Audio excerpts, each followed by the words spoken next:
جی السلام علیکم چودھری صاحب. وعلیکم السلام منار صاحب، بہت شکریہ سب سے پہلے سچ ٹی وی کا.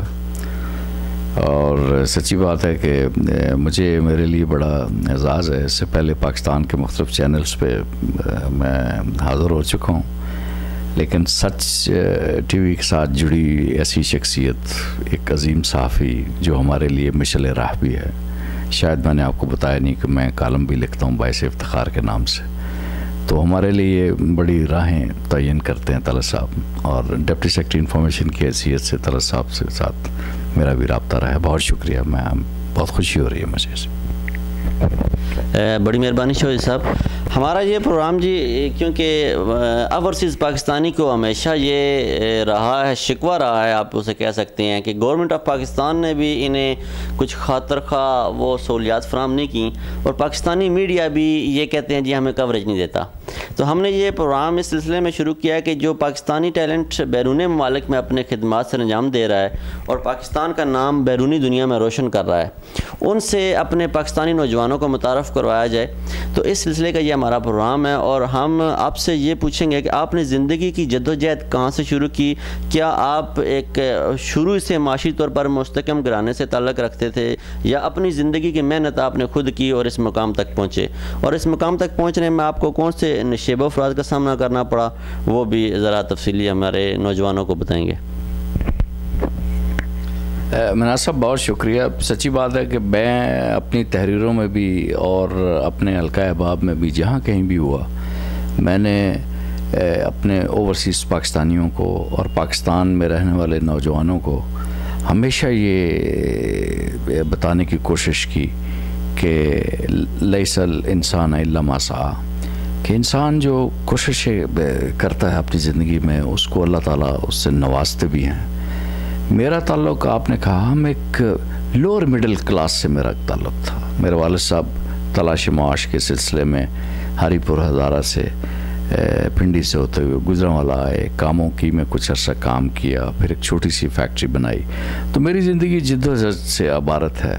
گجرانوالہ میں جب آئے وہیں پہ پرائمری اسکول میں ٹاٹ اسکول میں پڑھا ہوں. میں صرف چھوٹی سی ایک بات بتا دیتا ہوں کہ یہاں جب سعودی عربیہ میں آیا تھا تو میں نے اپنا جاب 1200 ریال پہ سٹارٹ کیا تھا. یہاں مقصد یہ نہیں کہ میں کتنی سیلری لے رہا ہوں یا کیا ہے، لیکن یہ بتانا چاہتا ہوں کہ جد و جہد کا ایک سفر ہے کہ میں 40,000 ریال تک مجھے اللہ رب العزت نے جنرل مینیجر آپریشنز کی پوزیشنز مجھے دیں، ساری تھی. یہ ایک انتھک محنت ہے، یہ ایک جد و جہد ہے، ایک سفر ہے. پہلے تو بات ہے کہ باغبان پورا گجرانوالہ سے ریلوے اسٹیشن تک کا پیدل سفر، وہاں ٹرین سے لاہور تک، وہاں پڑھ کے واپس آنا، یہ ساری ایک کوشش تھی. لیکن ان چیزوں کے ساتھ ساتھ یہ رہا کہ میں پولیٹیکلی بڑا ایکٹیو تھا. میں کچھ کرنا چاہتا تھا. میں 15 سال کا تھا تو میں نور الامین صاحب کے جلسوں میں پہنچ گیا. ایم حمزہ کی تقریر کے دوران بھی ان کو روک کے ایک سوال میں نے کر دیا. یہ خواجہ سعد رفیق جو ریلوے کے منسٹر ہیں، ان کے والد صاحب خواجہ رفیق، نوابزادہ نصر اللہ کی تقریریں سننا، نوٹس لینا، ان کے شعر پڑھنے، اور تقریر کا مجھے شوق آنا. اسلامی جمعیت طلبہ میں سمجھتا ہوں کہ اس کی تاریخ میں اگر عمران خان کا وہ واقعہ نکال دیا جائے تو یہ ایک ایسی تنظیم ہے کہ جس نے پاکستان کو ایک نرسری تھی، وہ کیا کہتے ہیں نا پنجابی میں کیاری، جس میں بڑے پولیٹیکل پھول کھلے اور بڑے لوگ نکلے. لیاقت بلوچ ہے، ڈاکٹر عارف علوی ہے، اور بے شمار، میں کیا نام لو، حسین حقانی، جاوید ہاشمی، یہ سارے لوگ، فرید پراچا وغیرہ، یہ اسلامی جمعیت طلبہ کے دیے ہوئے. اور پوری اسمبلی میں بھی جو لیڈنگ فگرز ہیں یہ جمعیت کی اس نرسری تھے جس سے ہمارا بھی تعلق رہا ہے. تو وہ ساتھ میں وہ بھی میرا رہا کہ میں کالج میں بھی آیا، پولیٹیکنک میں بھی آیا. تو پہلے سال تو مجھے لاہور میں جب آیا، ایک گاؤں سے دیہاتی بیک گراؤنڈ کا گجرانوالہ ہمارا شہر تھا. 6 مہینے تو ہمیں ہوش ہی نہیں آئی کہ یہ لاہور کیا ہے. لیکن جب ہوش آیا تو پھر ہم نے لاہوریوں کو بے ہوش کر دیا. ہم وہ بنے کیا کہتے ہیں سی آر. پھر اس کے بعد ہم نے پینل بنائے. پھر ایک پینل فائنل میں جب ہم نے بنایا تو اس پینل کو میں نے لیڈ کیا اور ہم نے الیکشن جیتا. اور جمعیت کا پہلا یونٹ جہاں پہ نواز شریف صاحب نے ابھی ووٹ ڈالا ہے، اس کالج میں اسلامی جمعیت طلبہ کا پہلا قیام ہم نے کیا. اور یہ ساری جد و جہد ہماری پھر اسی پھر تحریکیں آ جاتی ہیں. تحریک بنگلہ دیش نامنظور آئی تو اس میں بھی مار کھا رہے ہیں ہم جاوید ہاشمی کے ساتھ. پھر تحریک ختم نبوت آئی تو اس جیلوں میں ہم گئے تو یہ چیزیں ساتھ ساتھ چلتی رہی.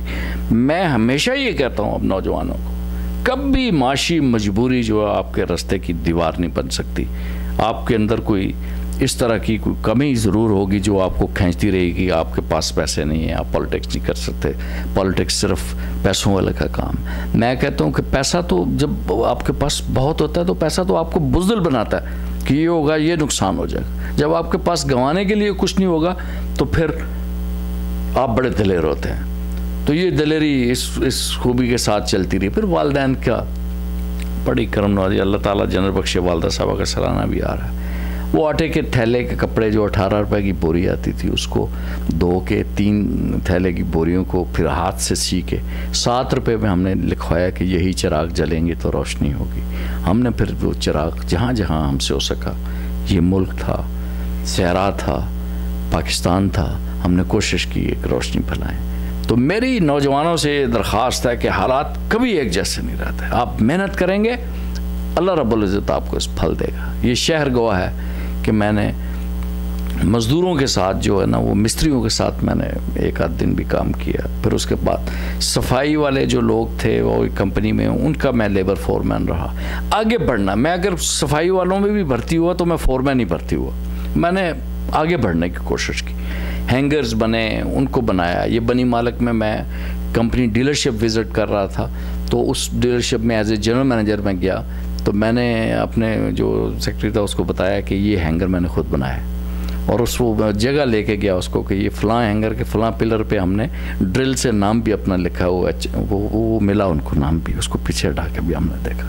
تو یہ کوشش کرتے کرتے یہاں تک پہنچے ہیں.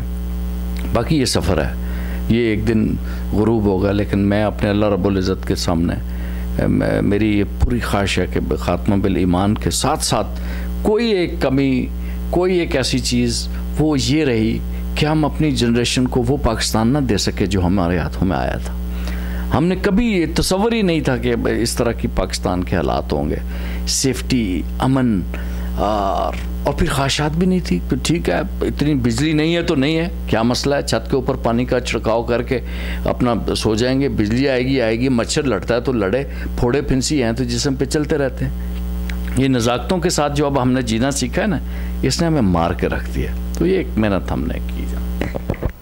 اچھا جی, تو چودھری صاحب یہ تو آپ نے بات کی, اور اس میں آپ نے سیاسی سفر کے حوالے سے جو بتایا ہمیں, اور پھر آپ نے امن و امان کے حوالے سے بتایا. تو میں آج قرآن پاک کی تفسیر پڑھ رہا تھا, تو اس میں لکھا, وہ ڈاکٹر اسرار صاحب بیان کر رہے تھے کہ جس شہر میں آپ کی جان اور مال محفوظ نہیں رہتے, وہ وہاں معاشرتی نظام درم برم ہو جاتا ہے.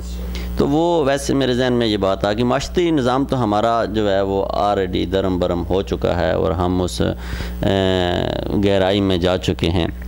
لیکن اب ایک پولیٹیکل ورکر کی حیثیت سے آپ ابھرے, پاکستانی سیاست کے اتار چڑھاؤ آپ نے دیکھے, تو آپ کیا سمجھتے ہیں کہ پارٹی افیلیشن سے بالاتر ہو کے آپ ہمیں جواب دیں کہ کیا سمجھتے ہیں کہ پاکستان میں تبدیلی کیسے لائی جا سکتی ہے, جو تبدیلی یہ نہ ہو کہ پاکستان پیپل پارٹی کی ہو, مسلم لیگ نون کی ہو, یا تحریک انصاف کی ہو, تبدیلی پاکستان کی ہو اور پاکستانی کے لیے تبدیلی ہو. وہ تبدیلی آپ کیا سمجھتے ہیں کیسے لائی جا سکتی ہے؟ میرا صاحب ایسا ہے کہ تبدیلی تو انسانوں نے لانی ہے.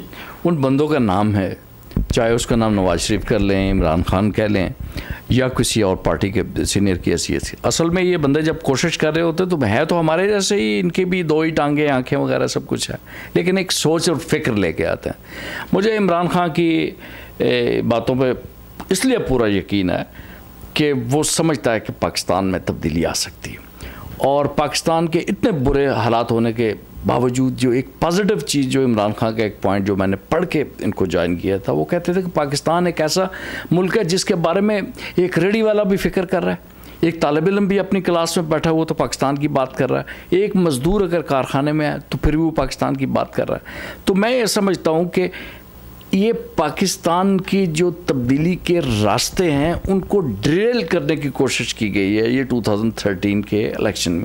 میں ایک سیاستدان کی حیثیت سے بات نہیں کر رہا, میں دل کی بات آپ کو کہتا ہوں کہ جو کچھ لوگوں نے کیا